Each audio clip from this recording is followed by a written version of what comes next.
invade our space, and we fall back. Wife's gonna shit.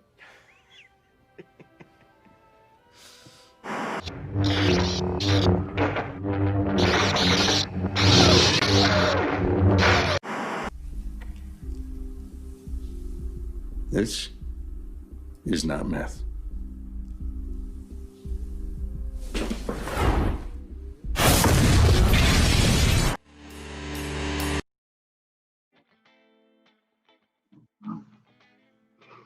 Hey everybody, I'm Amanda, and welcome to TV Time. It's been a little while since we did this show because I was sick and stuff, whatever, doesn't matter. But we start again with my absolute favorite show in the world. And I will admit that it is not the best show in the world. The best show is probably Breaking Bad, but it is my favorite show. And so as you can see, we have Westeros behind me. We have some of the characters. It is my favorite show. And before we started dating, Robbie had not seen it. He had refused to see it. No. You want to tell that story? But there's not much of a Your story. reasoning? I just find it a very annoying show, and I find it very annoying that everybody told me to watch it, so I had like a running rule that I would wait a month every time someone told me to watch it, and it just got to the point where, yeah, I'm not watching this. Shut the fuck up.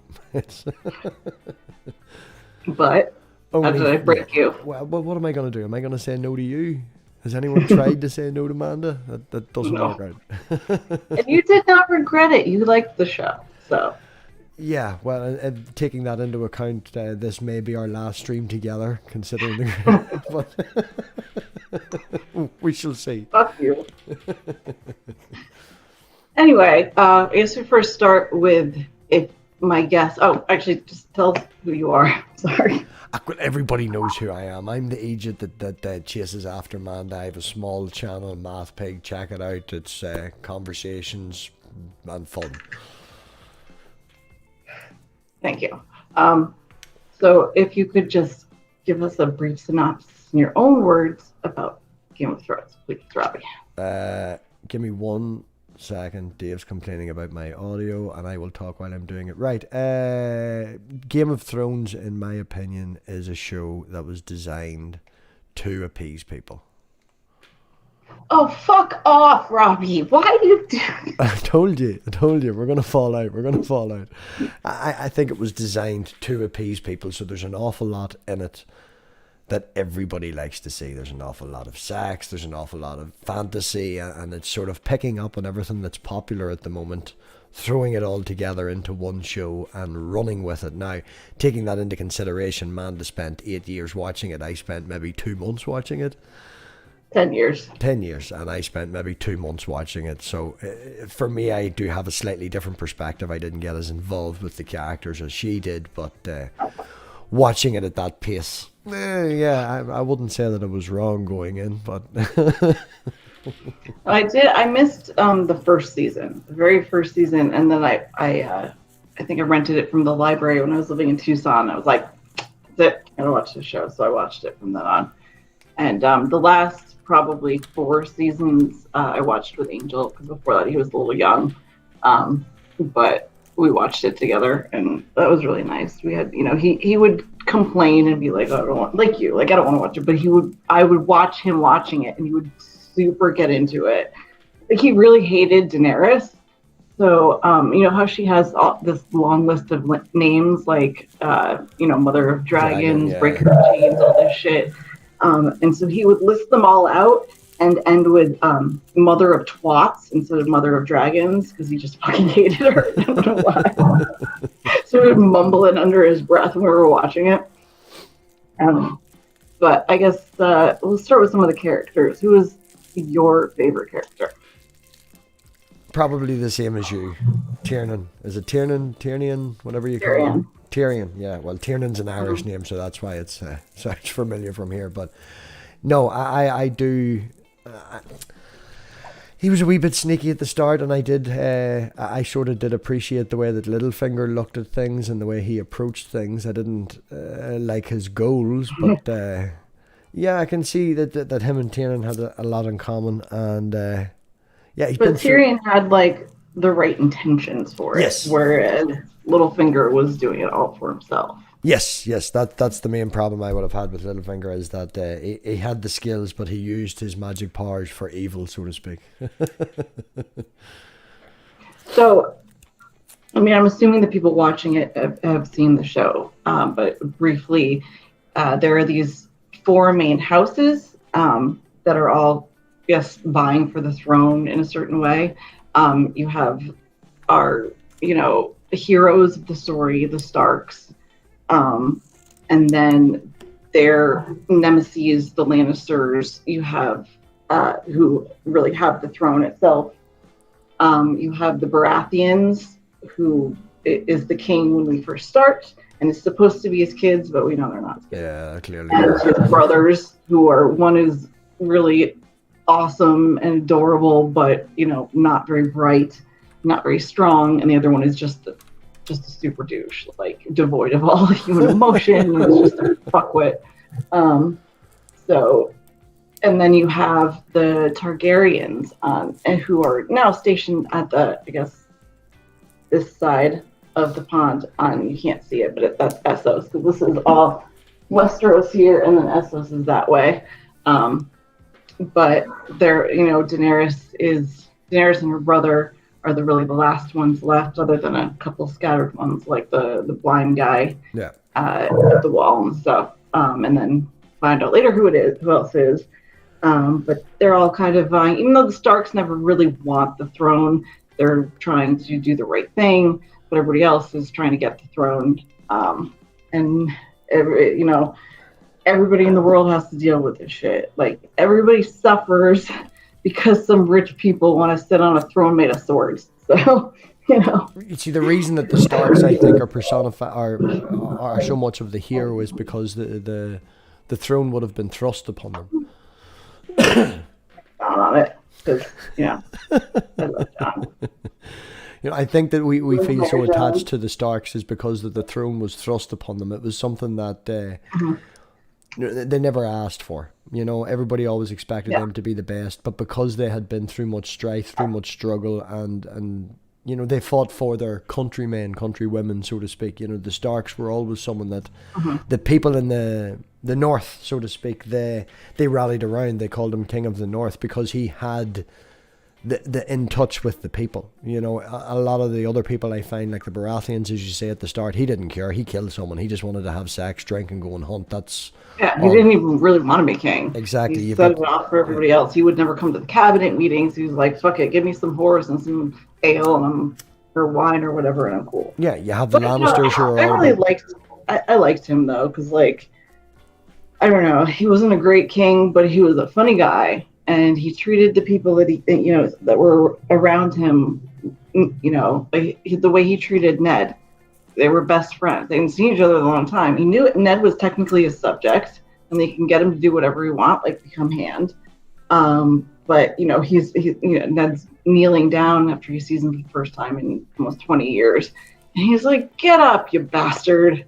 It's just, or cunt. I think he called him cunt. Yeah. And it's adorable that he's, I don't know. I bet he's and then Cersei, he's married to the one Lannister daughter, Cersei Lannister, and Cersei's father, Tywin, is the real power behind the throne. That's what I was going to say. The Lannisters are the money. Go ahead, honey. The Lannisters are the money, and it's, as always. Yeah, they're not only the money, but they're also the power. They've used that money to take the power. When you think about it, when you first come in, who is at the cabinet meetings, So it's Tywin and his men and the people that he's appointed, and Robert Baratheon, not even around, doesn't give a fuck. So, well, he doesn't care. That's it. He just wants the stature, and the money and the power that comes with it, just for being able to say he is the king, without having to actually do any work behind it. And as I say, the Lannisters are, as you pointed out, they've used their money to start to manipulate everybody. But as the show progresses, you do realize that they're panicking because there is no money left. The money is starting to run out. Yeah. I'm trying to remember because the story starts with the murder of the Hand of the King. Well, it's the death at first. We don't know. I can't remember his name though. I'm sorry. So many fucking characters in the show. But he's married to Liza, who is Ned Stark's white sister, Catelyn Stark. Anyway, so he's dead, and Robert Baratheon, the king, needs a new hand. So he decides, I'm going to go to my best friend and have him do it. So he is all the way down here in the south at King's Landing, and he travels for an entire month all the way there into the north where the Starks live. It's called Winterfell. But they pretty much, you have the south here, the south half here that is, there's 7 kingdoms. That's 6 of them. I think 6 or 5 of them. The rest, there might be 2 up there, but most of that is the north, and the north is run by Ned Stark. So he goes up and visits and they haven't seen each other for a while. Ned helped put Robert on the throne. How does Ned and Catelyn react to having to be called as Hand of the King?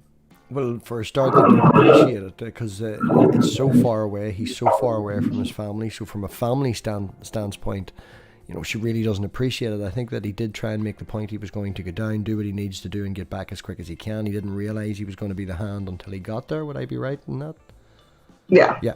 And they're very No, wait, he did, no, because I remember when Robert came in and Catelyn turned to him and he said he's going to ask me to be Hand. So no, he did know that's why he was coming. It wasn't official though. It wasn't official though. Yeah. No, it wasn't. He didn't announce it beforehand. Yeah. So yeah, but he knows this is the king. He can't really say no to him. So he takes the job, and Catelyn's upset about it because they have to be separated. But actually, in the books, Catelyn was more like politically driven, and she knew that this was a good idea because it would, make their family more powerful. So even though she had hesitation because she didn't want to be without him, she was more open about it in the book. So Ned goes to King's Landing with the king, and who does he bring with him? Brings his. Who did he bring with him? His daughters. His daughters, yes. He took the 2 daughters with him. He brings Arya and Sansa with him. And in Winterfell, he leaves his wife. He leaves his bastard son, Jon Snow. He leaves Robb Snow, the oldest son, or not Robb Snow, Robb Stark, the oldest son, and Tommen, the youngest son, and Bran. So they're there with Hodor and all the rest of the gang in Winterfell. Another reason why the Price was probably annoyed is the fact that you bring the women with them and the fact that they could be used against them in this setting. It's sort of like a medieval family setting where women are used as property and bartering chips and things like that there. So it's also maybe not the best idea to bring your 2 daughters with you if you feel that you're unsafe, which he eventually did find out that it was unsafe to be there. Now, right before they leave for King's Landing, something happens that is actually kind of the catalyst for everything that happens in the whole series. What is that? The window. What? The window, dummy. The wind. Oh, Bran yes. Pushed out the window. Well, you see, the Lannisters it's the whole story is built on this. I know, but I told you that I would be useless at this. Yeah, the wee young lad that ends up being one of the main characters towards a very important point. He is climbing and does his climbing as he usually does, and the Lannisters are fucking brother and sister. They're having twins. Yes, well, they're brother and sister as well, twins, whatever they are. They're having sex, keeping the line, so to speak, strong. Would that be the They've only ever loved each other. Yes, she's slept with other men, but he hasn't. He's only slept with her.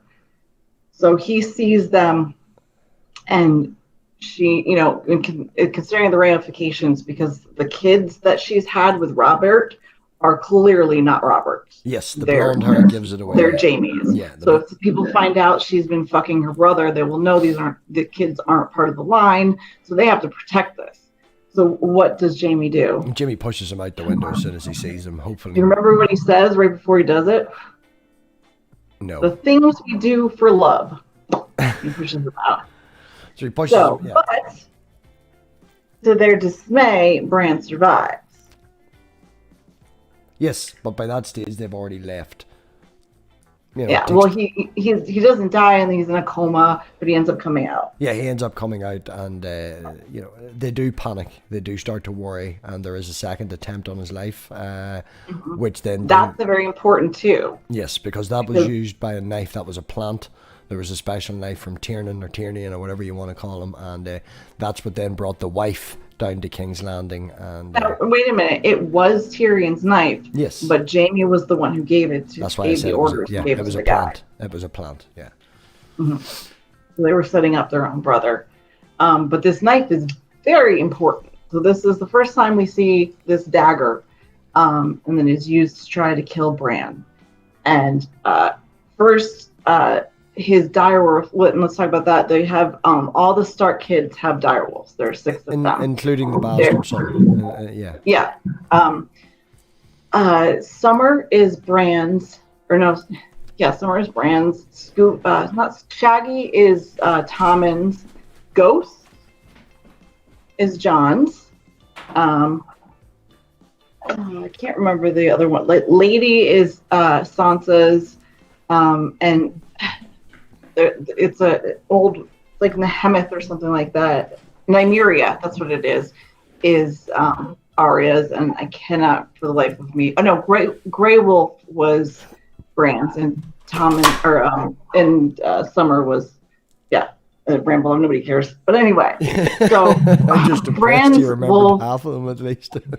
stops the guy from because first Catelyn actually fights him off, gets his hands cut up, and then the wolf comes in and saves him. So they end up killing him, of course. But they know now that there's a plot on his life. And they also know because Eliza sent a letter. Eliza is Catelyn's sister.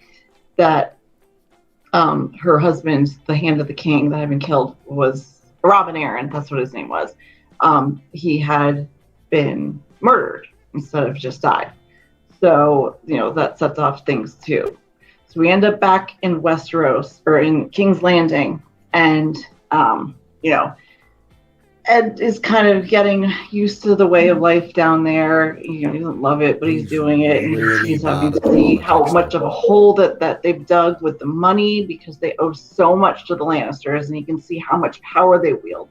I think the problem that Ned had when he moved down there was that he wasn't used to the politics. He was used to being a king and doing the actual jobs of a king that would be done, but moving on to such a big kingdom and having that to look after, he could not get out of the pattern of what he was. He couldn't figure out the politics, the games that they play in the offices. Because he just wanted to be straightforward and figure shit out, and yes. Everybody was manipulating everybody. We meet some really interesting characters in King's Landing, starting with one of your favorites, who I think is he is really one of the smartest characters up until he fucks up and gets killed, is Peter Baelish, also known as Littlefinger. Yeah. You want to talk to me about him? I thought he was... I liked I sort of like, personally from my own point of view, the idea of sitting back sometimes and just watching how things unfold with people. I wouldn't go so far as saying people watching, as in sitting and watching people walk up and down the streets, but watching situations unfold and maybe not going so far as saying the ability to predict, but making, I can definitely on a personal level align with the sort of thinking that he's thinking, because I do go through that myself. I see a situation, I go through the aspects of what could happen and, try and figure things out from my own personal point. But not that I end up winging a kingdom or anything, but from a personal point of view, I could definitely see a correlation between myself and him, and he played the game well, so I did feel a sort of an attachment to him. Yeah, the thing with him, first of all, he has been in love with Catelyn Stark, Neddard's wife, his entire life. Yeah. But he really was the one that kind of got the ball rolling, because he knows he can't be king, but he can put whoever he wants on the throne and have the power behind him. Do you scream spoiler alert and to say what he did? Wait, what? Do you shout spoiler alert and we discuss what he did, as you said, as you're making? Everybody, I do spoilers. Too bad if you don't like it. Sorry, go. So he he was the one who started it all. Him and Liza had been having a secret affair. Even though he didn't love her, but she was madly in love with him, and he pretended that he did. She's also as crazy as a bag of cats, like. Yeah, she is. She's fucking nuts. She's sitting there breastfeeding her 10-year-old boy. That's the first time we actually see her. Visual is fucked up. But yeah, so they hatched this plan to kill her husband and to the Hand of the Throne, but to set up the Lannisters for it.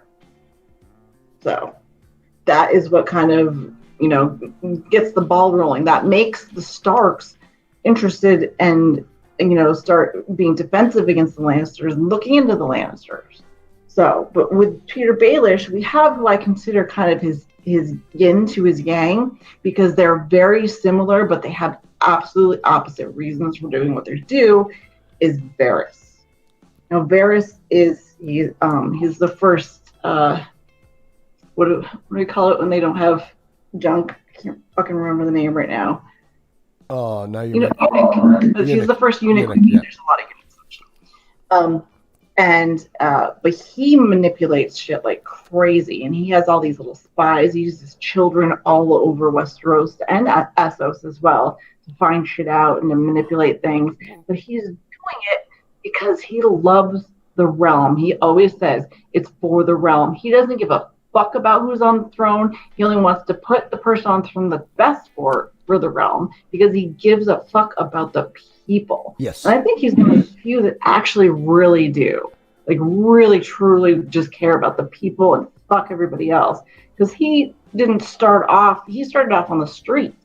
Mm-hmm. He had to thief his way into getting what he wanted, and he started realizing, he realized that words were worth more than money itself. So he started collecting secrets, and that's how he gained power and ended up next to the throne here. So he works for them. He's the master of spies. He uses all these children to find shit out everywhere. Yeah, well, that's where he has a wide network of children that he uses to pick up information and stuff. Like, I don't like the word that you're using the kids, because as we do see as the show progresses, there is that guy that replaces him. And I would, he full-blown uses the kids and manipulates the kids. He gets them to kill people, where Varys never did Varys that. Doesn't have them do evil things. He just finds out secrets, and he gives them, like, sweets and stuff for it and money. Yeah. The other guy, that's gross. But, yeah, so he's the one who finds out that Daenerys and Viserion Targaryen are not only still alive, but they're in Essos, and Daenerys is about to marry one of the Khals of oh god, what are they called? Aquaman. No, not. I know it's Khal Drogo, but what are the people called? That tribe of people. You're asking me seriously? That begins with an M, maybe? Me, sorry, but those guys, the ones on the horses. I'm sorry. I'm sorry. Tribal people. There's so many names and so many things. But yeah, she's about to marry him and gain a lot of power, and she might be able to come over and take the throne, because she really, they stole the throne. Robert Baratheon stole the throne from her father, who was the Mad King, who was actually about to burn the entire King's Landing to the ground with wildfire. He was fucking nuts. The Dothraki. There's a really super long story as to how all of that happened, how he kidnapped Ned Stark's father and his brother and burned them alive, and all this fucking it's long. Like, there is, you don't find out that he's intending to burn the you don't find out he's intending to burn the whole city till later on.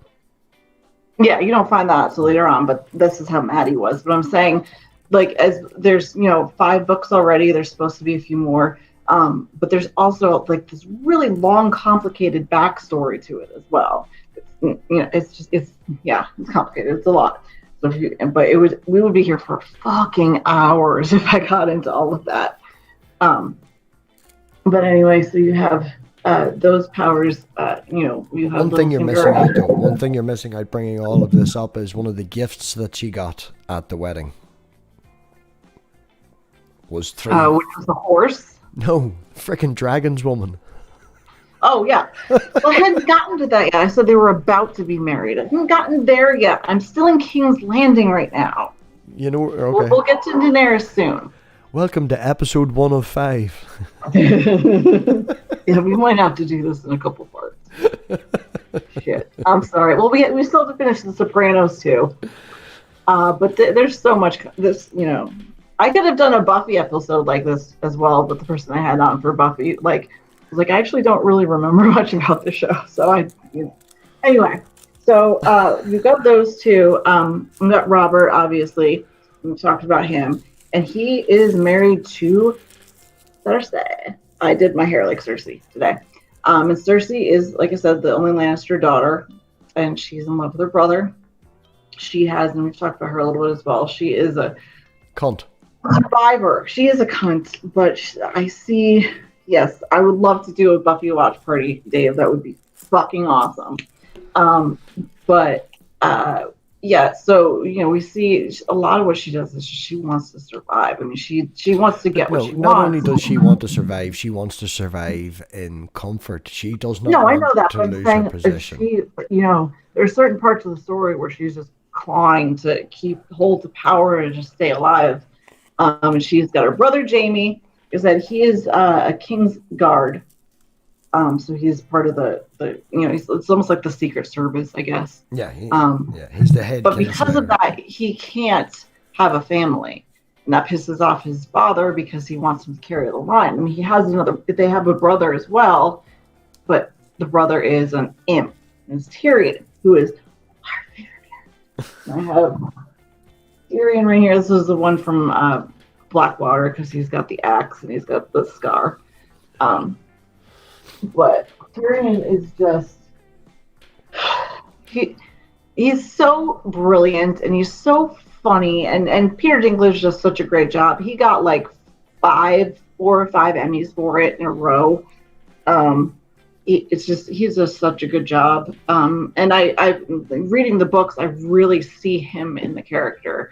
So but he has been treated like shit his whole life because his mother died having him, and he's an imp. He's a dwarf, what they call an imp. I'm not trying to be or anything. That's just what they call him. So his father hates him and has treated him as such his whole life. He's fallen in love once. He fell in love with a whore and married her, and got in a lot of trouble for that. And she was paid off to go away. He's just been treated horribly. The only person that's ever really truly been nice to him is Jamie, his brother. Cersei fucking hates him. So yeah, he's been the butt of an awful lot of jokes. What? He's been the butt of an awful lot of jokes growing up in his life. Yeah. But he gets in front of a lot of them because one of my favorite relationships of the whole show is him and Jon Snow. And he meets Jon Snow when they're in Winterfell and there's a party and they meet outside in the snow, and he's like, so you're the bastard. And Jon doesn't like it. He's like, no, I'm the dwarf. You look at me, I'm the dwarf. You own what you are, and they cannot hurt you with it. Yeah. And I think that's brilliant. And then they end up, this relationship develops. I love it. And they're my two favorite characters, them and Tormund. I love Tormund. No, well, I agree with you in that. That's another reason why I like him, is because he is aware of who he is, and that gives him strength. You take your weaknesses, you own your weaknesses, and it does give you strength. And as the show progressed, you could see that he was doing the game and playing the game. And as the cups that you bought me, he was never a predominant person in politics, so to speak, up until he was made the hand. But that was purely for show. And he was always like a player, sort of a power player in the background. And as the cup says, that's what I do. I just drink and I know things. It's he really is the one who wants what's right, and he sees what needs to be done and what's right, and he knows his place in the world. I love him. He's brilliant. But that brings us on to, let's go back to the Starks with Jon Snow, who is really the hero of the story and gets kind of fucked at the end.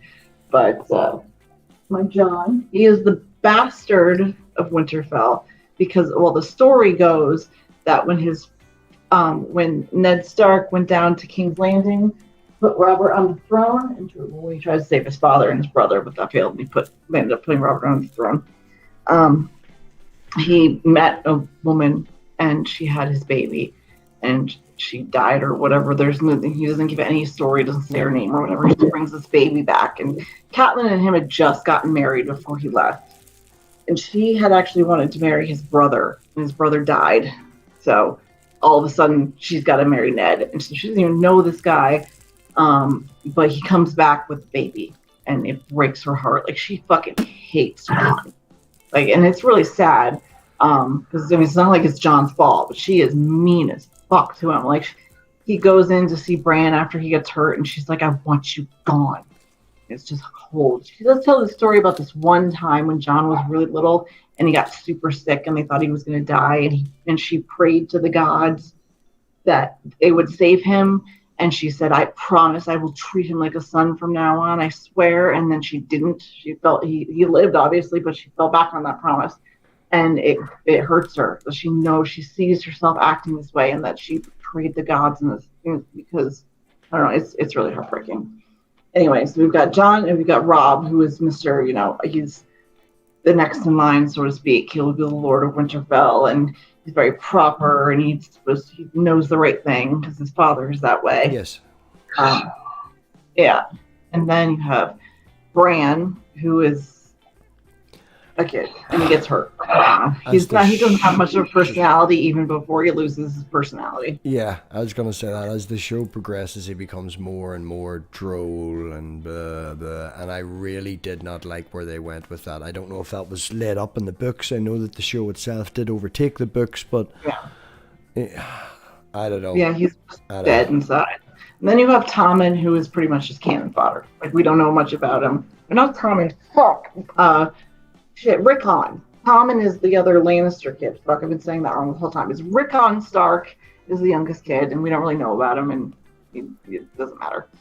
And then we have Theon Greyjoy, who is their ward, so to speak, because his father, who was the king of the Iron Islands, or lord of the Iron Islands, had revolted against Robert, and in retaliation, all his, in the war, his kids were killed except for his daughter and his youngest son.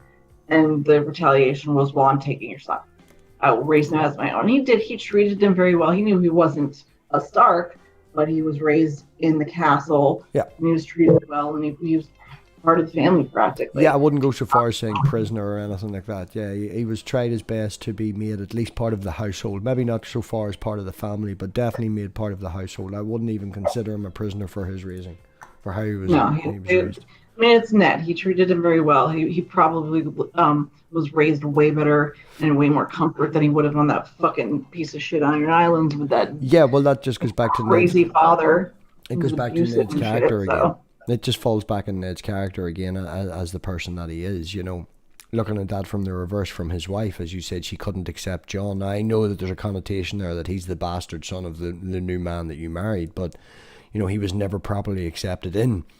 Where from Ned's point of view, he did make a point of treating your boy from the Iron Islands very well. First of all, just Dave, for you, I just watched 3 golf carts drive by. So. But I think what we're going to do is we're going to break this down, and this show we're just going to talk about the characters. Yeah. So that people know that this isn't going to be forever long. We're just going to talk about the characters of the show, and then we'll come back again some other time, and we'll talk about, what happened during the show. Is that okay? Hey, I'm going to disagree with you.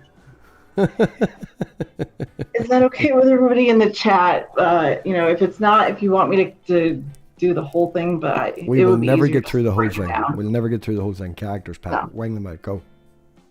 Hi, Chad, Quentin, Randy, everybody that's here that I hadn't said hi to already. So that's most of the... Oh, and then we have Hodor. You want to tell me about... Do I have Hodor? No, I can't remember where I put Hodor. Hodor's a lovable big character. What? Hodor's just a lovable big character. I know you do find out what happens to him later on in the story, but... He really is. He's just a family friend, that's became into service there, and he is. They really do treat him like family. They do much more than Theon. Yeah. He definitely becomes part of the family. I think it's also because of the I was going to say the defense that he does, the ability, that he's always been there. And I know that the young lad takes hold of him, and starts taking control of his mind and basically using him like a mindless fucking soldier to beat people up.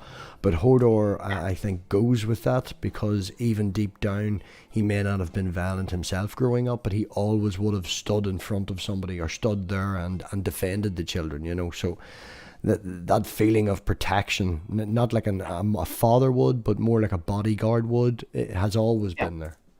And he loved that family, and he loved them so much. He protected those kids literally with his life. Like and he was all heart. And the thing with Hodor is all he could say was Hodor.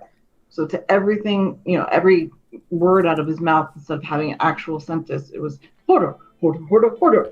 Hodor, yeah.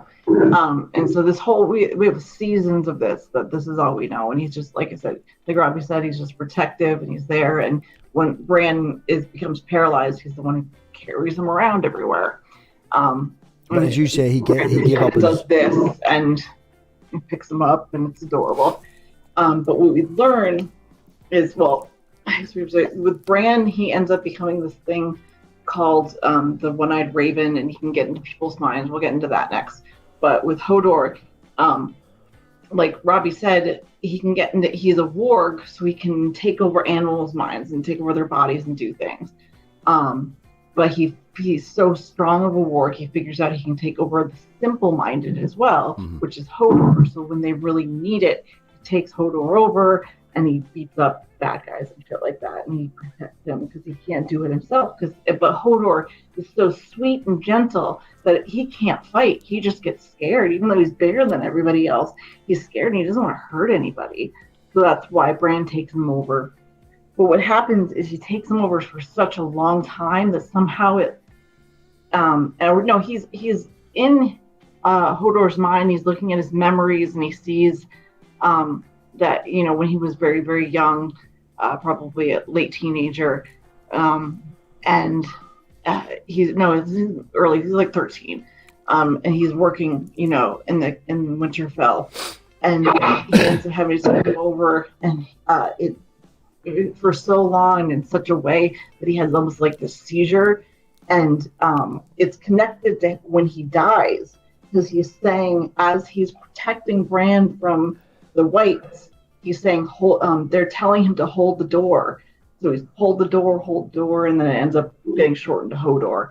And this kind of burns into his brain, and that's why he says Hodor. I don't think I explained that well at all, but it's no, you really didn't. No, oh, come on, I tried. Okay. The way that I see it, right? The way that I could see it is at the very, very end, he had a connection with Hodor, and because Hodor was at and holding the door at the very, very end, they were in a period, as you explained, there was like a going back in time. It wasn't just looking at the memories. There was an ability to a certain point to influence it ever so slightly, and because they were doing that at the time of the ending of it, it made a connection through the Raven to the past Hodor, and it became hold the door, Hodor, and that wee bit that you got right. We'll give her that last sentence. Sorry. So that's why he ended up saying that, and he gave his life to save Bran. Yeah, well, that's one thing I wanted to say as well. Not only did he give his life to save Bran, he gave up his life, because they had been there from that moment when he was 13 to the moment he died. You know, his entire life then was dedicated to the Starks and protecting the children. So not only did he sacrifice it at the end, he was there and gave up his entire life for it. It's like, what's his face, who kept getting the Lord of Light kept bringing him back to life, so he could give up his life one more time to save Arya, who would be able to save everybody. Anyway, real quick, I wanted to show you. I showed you this earlier, but I want to show everybody. A few years ago, Angel made this for my birthday, and it says, "Only a bastard would forget your birthday," and he drew Jon Snow. So that was really cute. That was when he was like 12 or 13. So he's a really good artist, but anyway, I thought that was so adorable. And that year, he gave me a little music box. Yes, she is. Game of Thrones. This is like my favorite thing in the whole wide world, and it plays. That's not working now, but it plays the Game of Thrones theme song. Really adorable. And then this year he gave me Longclaw, which has this little sheath, and if you look and see, it has the dire wolf that was carved into it. So it was really. Yeah, for those who don't know, it was a sword. It's Valyrian steel. The dagger that we mentioned earlier was the first instance of Valyrian steel, and I poked and I annoyed Manda about this. This is one of the things that she did not like it whenever we were going through the show, is I do have a tendency to pick things apart, and there was certain incidents where there's faults in the show, and the Valyrian steel, it's just, okay, who were the Valyrians, who were they, what was going on there, and it was never really properly explained. Like, some of it is, it's explained in like pieces as the story goes on. That's one thing I do like about the show. It's not just like they introduce something and it's all exposition right away. Like, you learn as you go. Oh, that makes sense. That's why that is the way. Just like you don't learn how mad the Mad King was later on when Jaime explains, because Jaime Lannister is known as the Kingslayer because he was a Kingsguard for the Mad King, and he was the one who murdered him. He stabbed him in the back with the sword, killed him. And even though it was what had to be done, everybody knew, they were trying to get Robert on the throne. Everybody knew it was the right thing to do. What they didn't know is at the time he was screaming, burn them all, because he had planted wildfire, which is like this super napalm. Yeah, it's like napalm. Yeah, all underneath the King's Landing. So once one goes off, the entire fucking city burns. And Jaime knew this, and so he killed him to stop it. And he was also threatening to kill his family, and there was a whole thing. Again, the backstory as to how Robert got on the throne is very long, but it's very, very interesting. One of the things, though, was the Robert Baratheon's love with Lyanna Stark, which was also kind of one of the catalysts of the whole thing. Because Robert Baratheon, who was the Lord of... I don't know. He was the Lord of one of the kingdoms. I can't remember which one. There's so... I don't know. Anyway, it doesn't matter. He was promised to Ned Stark's sister, Lyanna Stark. He was madly in love with her. The most beautiful woman of the entire kingdoms. This was the only woman he ever loved. So Lyanna is kidnapped by the Targaryen boy, Aegon. No, not Aegon. Aaron. I don't know. Daenerys' oldest brother, the one that was supposed to be king after the Mad King, the heir to the throne. Rhaegon. That's what it was. Yes. He kidnapped Lyanna and they went off together, and then she ends up dead. But what we find out is that it wasn't a kidnapping. Lyanna and Rhaegon were in love. She didn't love Robert, so she took off with them. Rhaegon was actually married to the people from Dorne, his sister. The guy with the sword. Fuck, I can't remember anybody's names. But the one who gets his head crushed. Yeah. What? I said there's far too many to remember. I know. I'm so sorry. If you guys remember the name, type it in the chat, please. But it was his sister. They were married. They had kids. But he annulled the marriage and married Lyanna, and they had a baby. Yes, we don't find that out till later on. We don't find out very, very later on she had a baby. Yeah, they're reading journals of I can't remember that character's name, the big lovable fella from the wall. Rex said that Stormreach was the Baratheon king. Thank you. God, there's so much shit to remember. Oberon, also Rex, you're awesome. Thank you, and welcome to my channel. You're great. Thank you so much. So. But the whole, that's one of the reasons the war starts, is the Baratheons and everybody, and the Lannisters and the Starks, they all gather together to overthrow the Mad King because they think that Rhaegon had killed Lyanna, when in fact she had died in childbirth. But this sets everything off, and the Mad King kidnaps some of the Starks and kills them, and he threatens to kill the Lannisters in front of Jaime, and it's just a thing. So we have all of that happening, and then we have across the sea in Essos is Viserys, who is the only surviving Lannister son of the Mad King, and his sister Daenerys. So she's marrying Khal Drogo, who is king of, and I can't. The Dothraki. Dothraki, thank you. He is king of that Dothraki tribe. He's fucking hot.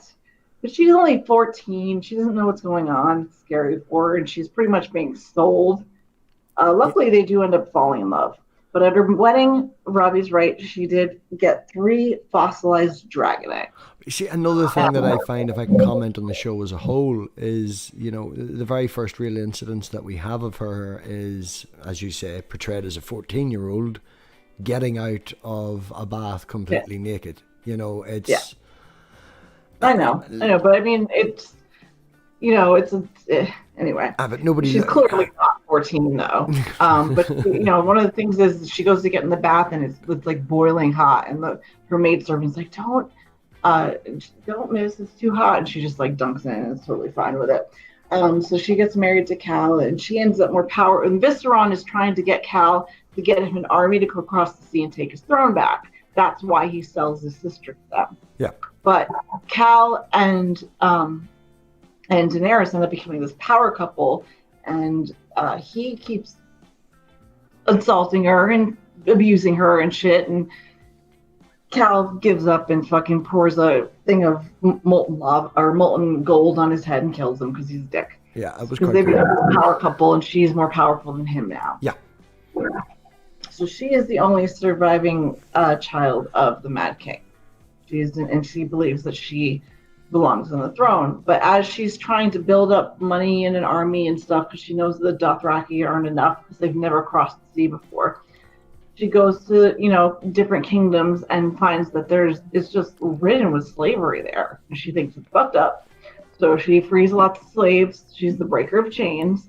You know, you see her as a pretty decent person. More so at the start. I feel that she's doing it more so in the first maybe 2 cities to actually, you know, more to liberate the slaves and use them as an army. But as the show progresses, she then just sees it as, look, I'm going to free the slaves to have an army more than the liberation of the people moving from one chain to an invisible one under her law as part of the army. Like. Yeah. So, but before that, you know, she's with Cal, and she's pregnant, and something happens to Cal, and he's kind of brain dead. So she makes a deal with a witch who ends up, you know, saving his life, but he's still brain dead, he's dying. She's the one who set it up because she poisoned him actually to become this way. Yeah. The witch hates him. I don't know. It's a story that isn't really put much effort into, but she says it's a life for a life. So first she kills her horse, and then she, you know, does a spell, and the baby dies. She loses the baby and is told she can never have children, and Cal is left like that, and she kills him because she can't see him that way. So she decides that's it. She puts him on the pyre. She puts the fossilized dragon eggs in there, and she walks into the flames and just curls up. And the next morning, what happens? Well, I think to give context for that as well, whenever that happened, the Dothraki being as superstitious as they are, you know, she lost everything. She didn't just lose her child and her husband, she lost the power that she had gained over a period of time as well. So she had nothing. She had very few followers left, and it was a complete... I'm just going to give up now. I have nothing left. So it was like a suicide attempt. But as you pointed out with the water, which was a small hint at the start, you know, heat and things like that don't bother her as much. Yep. It's never really explained. Well, it's just supposedly accepted that their family line is really cool with dragons, so she's invulnerable to fire. There's this story about there are 3 dragons, and there were 3 siblings of the Targaryens, and they were able to, you know, make them do things. Like, they were the only ones that could ride them, and they were the ones that actually took over King's Landing and took the throne for their family. Yeah, no, I get that. Yeah, I understand that. You know, that's something similar to what would have been portrayed in the Avatar movie, you know, with the melding of connections of minds and being able to do that. But still, the ability to pick out and walk through fire was never really explained. But anyway, she walked in, she survived the fire, and when she came out the next morning... She comes out with what? The dragons. She's got 3 little baby dragons, and they make the cutest sound. And even, I think it was the guy that she runs with, Mormont, Jorah Mormont, said, "Have you ever heard baby dragons sing?" And it's beautiful. So she is the mother of dragons. These are her children now. And so she goes from city to city as they grow, freeing these slaves. She does say where she frees them, she says, "You're free now. If you want to come help me, take my throne back, you can, but you're also free to go and do what you want."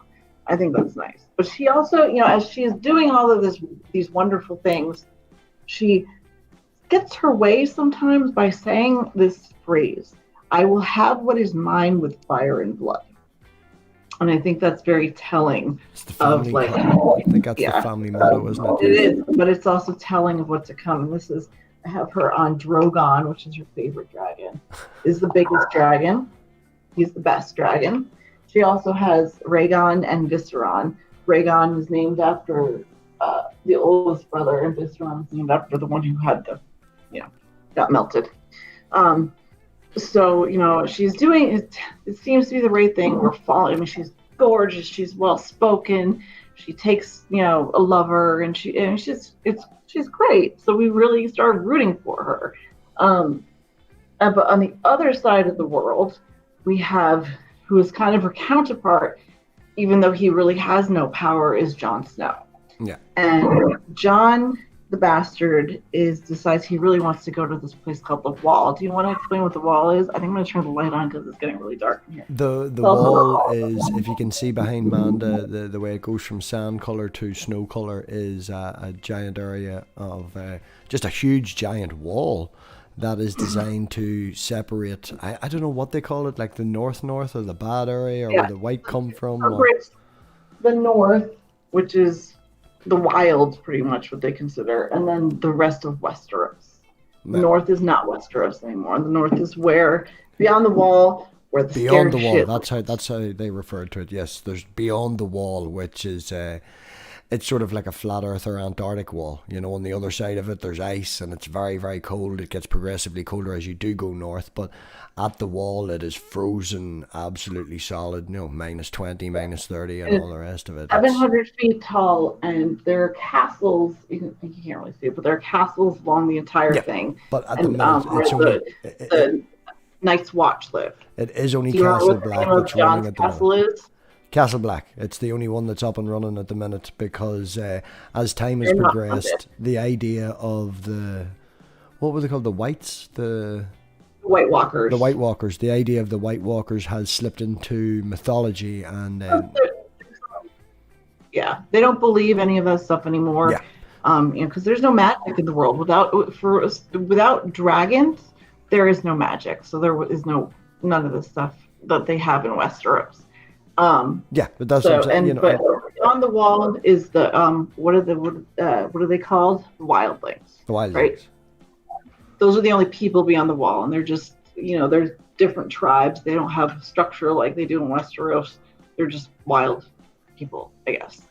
Well, that's the connotation that's put across. It's maybe just a different way of life, But one thing I want to point out is that with Castle Black now, originally, as Manda says, there was a lot of castles. These castles were all filled with knights as well as, people from prison and things like that. But that's what's happened now over time is that it's just ways and strafes and rapists and thieves and murderers, and that's what the Night's Watch is basically a punishment now rather than something to stand up for. Jon is I think what they try and put across is that because he's volunteered, because he's went down there, he has maybe not the royal blood and knowing, but he's had the royal upbringing, he's had the leadership, he knows what to do, and he's volunteered to go there to make this a better place for both himself and for the people there.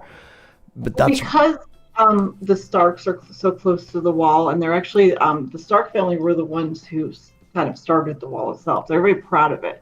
So Jon was raised to see the Night's Watch as this, really honorable thing. Yes. But like Robbie said, as time has gone on, less and less people have volunteered for it because it's just they don't feel it's necessary anymore. So in order to staff it, they have criminals. So they'll say, okay, well, I can chop off your hand, or you can go to the wall. That kind of thing. Yeah. And when you go to the wall, you have no life anymore. You are just the man of the White Night's Watch. You're told you can bear no children. They don't actually say anything about being with a woman. You just can't bear any children, which is brought up later on.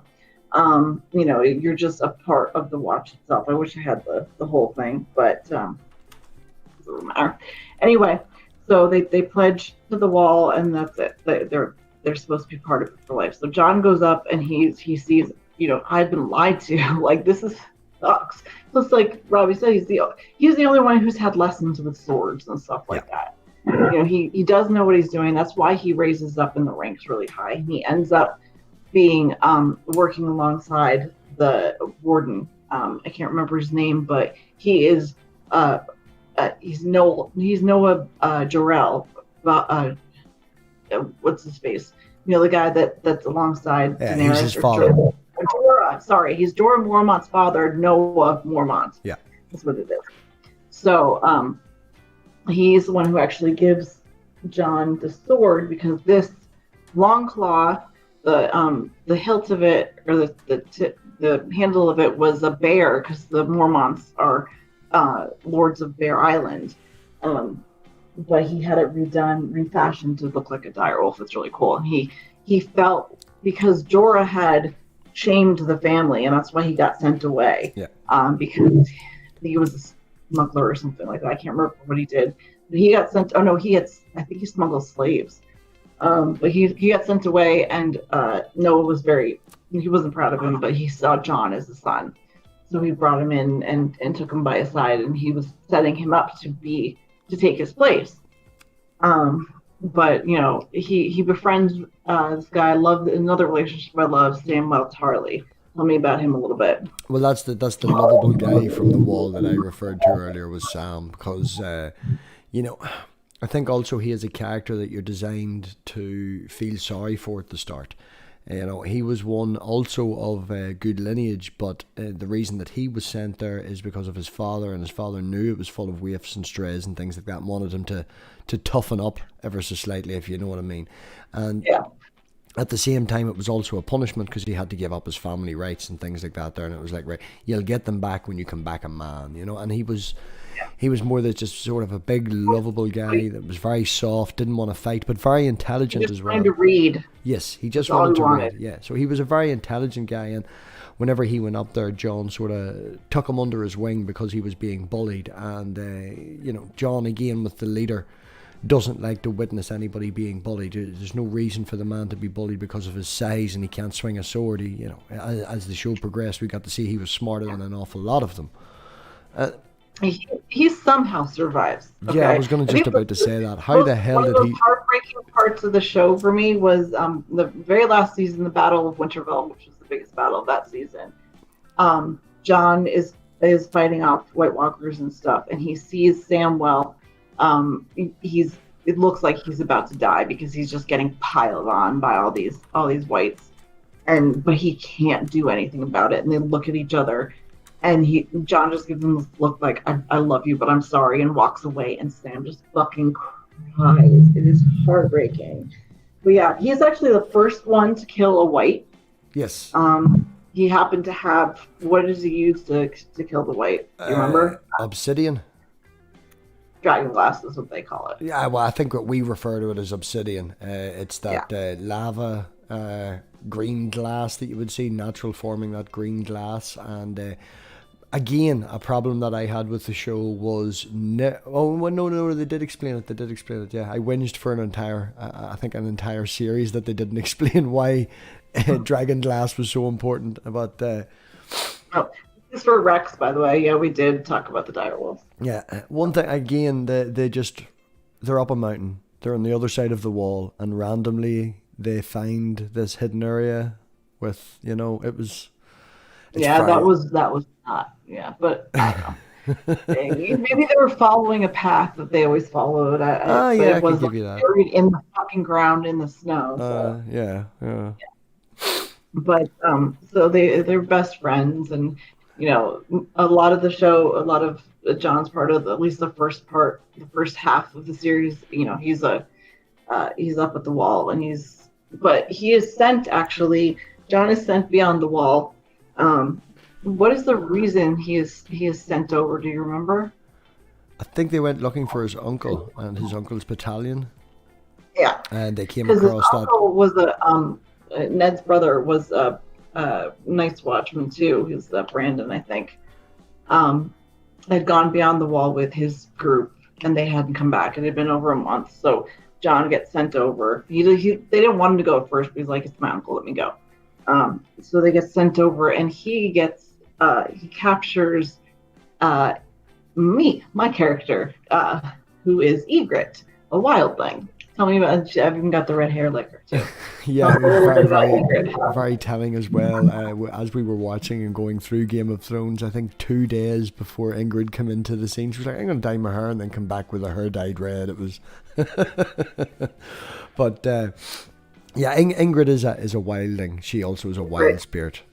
Igrit. Egret. Ingrid, whatever. She's very... Egret. Okay. It doesn't matter. She is, as I said, not only a wildling, but a wild spirit. She's very powerful and a very strong woman. She likes to speak her mind. She doesn't hold back. If she wants something, she'll go for it. And as much as John had her as a prisoner, I think she allowed him to keep her as a prisoner. You know, there was... Teased them a little bit. And the thing with her is she's a wildling. So she, sexuality among the wildlings is grand. I mean, it's normal. It's healthy. Everybody fucks each other and it's fine. No, it's actually shameful and degree. In the South, it's made a big deal. You have to get married and all that bullshit because they have to worry about lines of succession within everything. So that's what John has grown up with. But Egret's like, I'll sleep with whoever I want.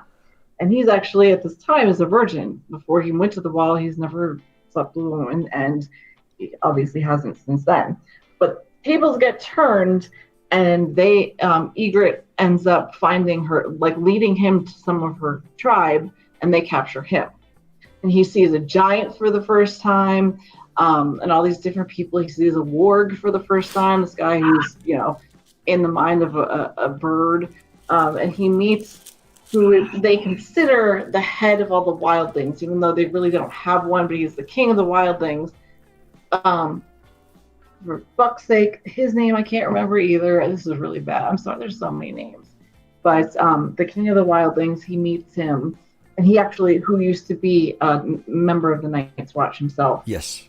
He had switched sides because he could see more freedom in the wildlings, I think, and because again he had come from the wall, he had some leadership qualities, could band them all together and banded them all together against a common enemy. As the story progresses, we're led to believe that the wildlings are coming to attack the wall because they want the land and they're here to kill us, some of these evil beings. But what we find is... His name is Mance Radar. He's the king beyond the wall. That's what they call him. I'm an idiot. But anyway. They're trying to get through the wall, not to take the land, but just for safety. They're trying to get away from the wildlings because, as the land is known beyond the wall, they are witnessing the wildling, or they're witnessing the White Walkers growing. They're knowing that they're coming.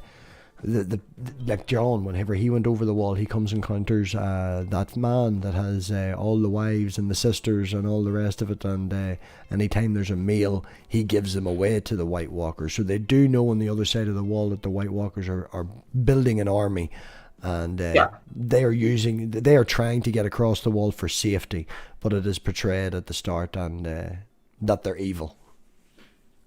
Yeah, but they're not. And when John meets Mance and he gets to know him, and Mance tells him his position, like, these are people that just want to be free. The Night's Watch is kind of bullshit. He learns to like him and respect him as Mance does him as well. I mean, they talk to each other, and he decides, I'm not going to say he becomes a wildling, but I mean, he can't leave anyway. So he dabbles in the life. What? He dabbles in the life of a wildling. He ends up... one of the best scenes is when he ends up in the cave with Egret, and this is the first time he's ever they go into this cave to have a bath, and obviously they've been attracted to each other and they end up sleeping together, and it's the first time that he's ever had sex, and apparently he goes down on her, and she's all like, why did you do that thing with your mouth? That's never happened before. It's funny because he's so inexperienced, but Speaking of which, though, then we'll talk about what's his face that was Tyrion sent to the hookers like 4 of them at a time, and they wouldn't take his money, and he was virgin. That was funny. But anyway, Yeah, that was quite funny. They fall Gendry, that was his name. Perhaps we'll get to that. Fuck me, it's already over an hour. Sorry. So they fall in love, and that's really the reason why he decides, okay, I'm going to stay with them and she tells him, if you betray me, I'll fucking kill you. Yes. Like she is madly in love with him, and there's a lot of guys that are very jealous because they all want her, and she falls in love with this fucking crow, which is what they call the men in the Night's Watch wear black cloaks with feathers and stuff. Yeah, she changed sides. What was that? She changed sides. He changed sides, but her being in love with him, part of the other side, is what makes them very angry. So, but she says, "Don't betray me," whatever. So they decide. They really have these wildlings have to get south of the wall. It is a matter of life or death because they are being attacked by the White Walkers and the Whites, and that's why they've come together. So they just need to get beyond the wall, but they're approaching it the wrong way because they're pillaging and killing as they go over. Because I guess that's what's expected, and they're keeping themselves from being killed. I don't know why, but Mance sends them over, and they're going to attack Castle Black. In order to be able to get everybody through the gates. And he says, you'll know when I'm ready when you see the biggest wildfire, or the biggest fire you've ever seen north of the wall, which breaks my heart. He fucking burns like shit on the streets of the ground. I know it's a story, it's not real, but that was upsetting to me. Anyway, so Ygritte and Hodor, I love Hodor. Hodor is a wildling. He's fucking huge. His name is Hodor Giantsbane. That's him. He actually tells the story about how he got his name because he fucked a giant and then he suckled from her tits. So that's how he took the name Giantsbane. Yeah. Last is, it's one of my favorite scenes. They're all sitting around the night before the Battle of Winterfell, just exchanging stories. Anyway, so the scene with him on the horses as the story progresses, and what do you call her? He's looking at Brienne. He loves Brienne. That's the one that they never get together though. But he is so in love with Brienne. The way he looks at her. If any man ever looked at you like that, I do. Anyway. You're always looking the other way. Fuck you. You do not. So they end up. He has them climb the wall in order to get over, to be on the other side of the wall to attack when everybody else attacks from the north. So they climb up this 700-foot wall. A lot of people die. Shit falls. They try to let Ygritte and Jon die because they were too much weight, but Jon saves them. Yeah. They get over the wall, and then they start killing. And Jon did not expect that they would go into villages and just kill everybody. And he sees them kill this whole family in front of this little boy. I think it was that bad. It wasn't really all the wildlings, not really the wildling tribe that he was with. It was with the baldy cannibal type. But they were all doing it though. Even Ygritte, they were all killing. But before that, that happened. So then they're up against this. They find this guy that they have to kill, and they try to get Jon to kill him, and he's like, he just can't. So he takes off, leaves Ygritte and everybody there, and Ygritte shoots him with 3 arrows. Yeah, she was not fucking happy.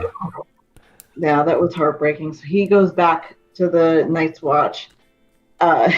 Julie says she shipped Giantsbane and Brienne swords. So did I. Oh, that would have been great. I imagine they ended up getting together because what happened to Jamie. But so they, he takes off, goes back in, but he decides that we should be able to work together. And just before he's able to convince everybody or convince the Lord Commander, Ygritte and everybody come in and attack Castle Black. Tell us what happened then. Well, there's a massive big battle, and at the end of it, there's that whole, oh, look who died. Oh, no, he's dead. Yeah. There's that little boy that was left alive when they all killed the family. Ygritte is pointing an arrow at Jon, but she can't do it. And they're looking at each other like, I love you, I can't do this. And then the little boy shoots her in the heart. And Jon holds her as she dies. She's the woman he loves. And I that thought is it was, very sad. considering, I know I made this point at the start, but I can totally understand where Manda would have got far more involved. But for me, that love story was so short that, Yeah. from my point of view, it was. I wouldn't say so It much was as months and months for me, But we lost a few of the Night's Watch, the redheaded guy and stuff, but they kept everybody from coming through. Even though the Giants tried to knock down the door, I think they killed one of the Giants. And then so Mance is in custody, and they have him as a prisoner. And so the Lord Commander is off. He left to go north of the wall, and they who ends up in charge is Stannis comes in, and we'll get into Stannis next time. We'll just finish here with what's left of the Night's Watch, and then if we'll do. Yeah, this is long. I'm sorry. There's a lot to go through, but we'll get to the same cliffhanger that Game of Thrones did. Yeah, actually we will. So, John is trying to convince them, let's not kill each other. Let's work with them. They need to come over the wall. You don't know what we've seen over there. It's totally fucked. Let them come over. They can help us grow shit and keep us safe. But the Lord Commander is off, and Stannis had come in because he had been beaten back, and we'll get to that. But he's trying to get on the throne himself.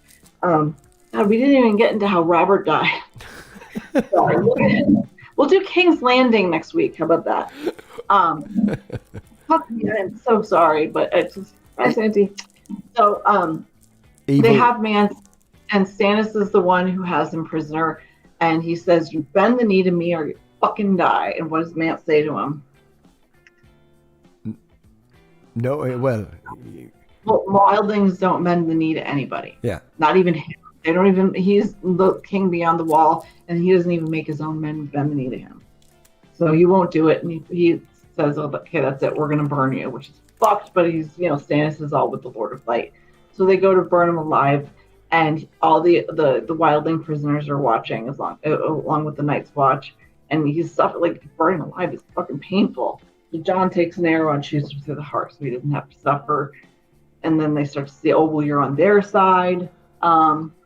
But yeah, so that does progress to the point where everybody sort of, after that, the fact that John's showing that he's not on anyone's side, he's on everyone's side. It sort of becomes with an awful lot of the Night's Watch, and the guy that arrives, who's in charge of the Baratheons army, his advisor, the guy that used to smuggle with no fingers, he's now arrived here, and as a group of followers of John, so to speak, they're on his side, but an awful lot of the Night's Watch then turn on John.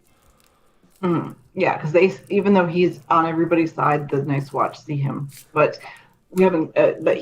We have to talk about how the Lord Commander dies. So he goes beyond the wall, and he ends up at Krasky's Keep, which is this place where this wildling has all these daughters and wives.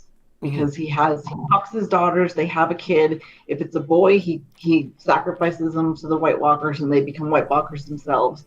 If it's a girl, he raises them and then fucks them and has more. It's gross. It's just a harem of his daughters that he fucks, and he is very protective of them. He will kill anybody who even looks at them. This is one of the daughters actually had a baby, and it was a boy, and she was afraid of losing it. And Samwell, chunky guy, fell in love with her, so he whisks her away to save her and the baby. I don't know. I know that he does eventually fall in love with her, but I think that in that situation, it's he always has been downtrodden. He always has been put down. He never sees him as any sort of stature. He never sees himself standing out in a crowd. If there's a group of women come in, they're going to head for Jon Snow. They're going to head for other people. They're not going to go anywhere near him. So I feel that whenever he sees her, he sees... It's going to sound really awful for Sam's character, but he sees someone that he can save. He sees a chance of having a girlfriend and having a family and things like that. And she's a beautiful woman as she is in the show, but I think it's more of I'm going to save this person more so than and yeah, I know it's maybe not the best sounding image I'm portraying for Sam, but in that situation and the upbringing that he's had, I think that it's more of she's weaker than me. And It's really the first woman ever that has given him the time of day. Yeah. I mean, she's only fucked her father, who's terrible to her, and here's this guy being nice to her. So she talks to him. That takes this symbol, even though she's like, dude, I have to care about my kid right now. I can't, do all this. Like, it's funny. But so he whisks her away. But what ends up happening is that the Night's Watch that are there with the Lord Commander revolt and kill Krasky, and then the Lord Commander, tries to fight against them, and he gets killed. So there's no more Lord Commander, and John is then voted in because he's done a lot, and he was the one who was right under his wing. But we have the problem that there's like nearly half of the Night's Watch that fucking hate him and think he's a traitor. Yeah. So he ends up, they go over the wall to bring more of the wildlings back. They're trying to see. John has decided, well, I'm in charge, so I'm going to save them and allow them to come over, peacefully. They can fight for us if they want, or they can have land. Yeah. There's plenty of it. So he goes to get them, and the White Walkers and the Whites come in, and there's this huge battle. It's the first real one that they have, and he's got his long claw with him, which is Valerian steel. So he's able to actually kill White Walkers with it, and he didn't even know that. He just goes to do it, and the White Walkers, Yeah, I think it was the sword clashing. It was the first. I'm pretty sure it was the first scene where a White Walker's ice sword clashed with another sword and didn't break it, and it was like, holy shit! Because every other time, the sword itself, if it's not Valerian steel, it shatters. So this one is called Hard. Every season has a huge battle. This one is Hard Home. And you see them trying to get them on the ships because they want to get them around in the water instead of through the land. But this is also the first time we see all these dead bodies that get risen as whites. Yeah. Because there's a big battle and a lot of people are killed. And then as John and people are going off into the ships because the White Walkers apparently can go in the water, they're watching them, and the king of the White Walkers, the Night King, stands there and just goes, and all the dead bodies raise and their eyes open and they're blue, and these are whites, which are like the zombies of the White. Like the White Walkers are almost people. Like another breed of people, yeah.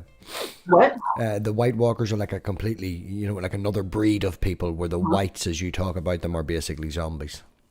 Yeah, and we'll talk about how they came into existence when we go with Bran, but pretty much they were brought into existence to fight against the humans. So there's, they want to make everything night and winter and take everything over, and that's why they're, and bring people, they kill people and they become part of their army. So as that's the first time you see that happening. So he gets a bunch of the wildlings over, but not a lot of them die, and a lot of his people die too. So when he comes back, those people in the Night's Watch that hate him, his brothers, see him as a traitor, even worse, because Night's Watch men died saving wildlings. Yeah. I don't like that.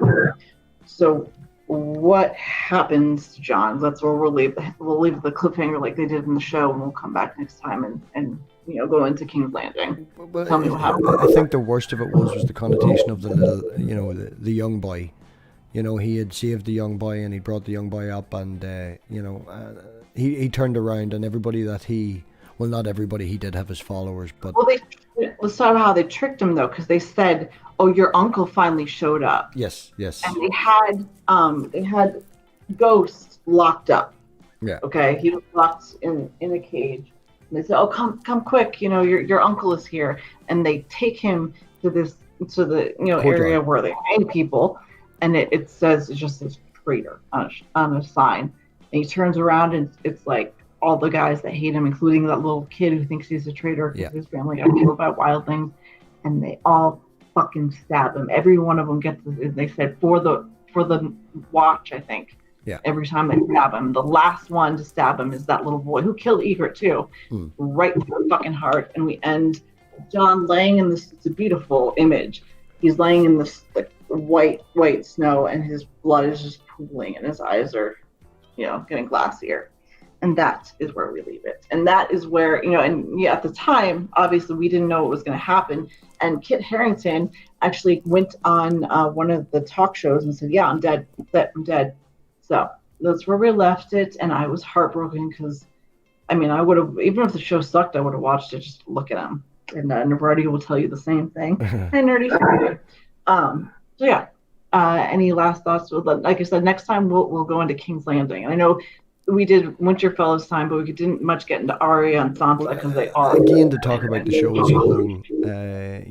With the whole Jon Snow thing, I never watched Game of Thrones, but you know my ideas in the show. We'll not go into it because I don't want to divorce. But my thoughts on how the show was developed and the reasons behind certain things, and even though I did not watch Game of Thrones, I knew before we went in that Jon Snow was going to die, because you'd have thought at the time the fucking world, you'd have thought at the time the world was shutting. Watch your show when it's on, dummy. You'd have thought the world was shutting down. Everybody was bloody heartbroken and falling apart because of Jon Snow. Well, these shows, because there's only 10 shows, so it's just a month, 2.5 months of shows. It's almost a year until the next fucking season. So you waited a year to find out that he was alive, and I waited, 15 minutes? Yeah. Plus, this is where the books end. Yes. Okay, there is no source material beyond Jon Snow dies in the snow. So, that's fine. Yeah, but no, everybody who came, everybody who watches it, I know it's TV time, it's just a fun little show. This show means so much to me. And so this meant a lot to me. Thank you for coming and sharing this with me. And thank you, honey, for doing this and finally watching the show with me. Stargate SG-1 is still better. I love the show. Stargate SG-1 is still better.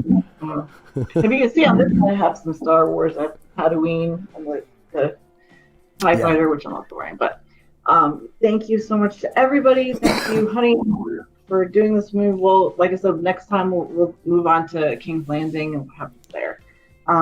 Tomorrow I have Chris Shelton on. We'll be on Living Critically at 8 p.m. Eastern. We will be talking about Operation Paperclip.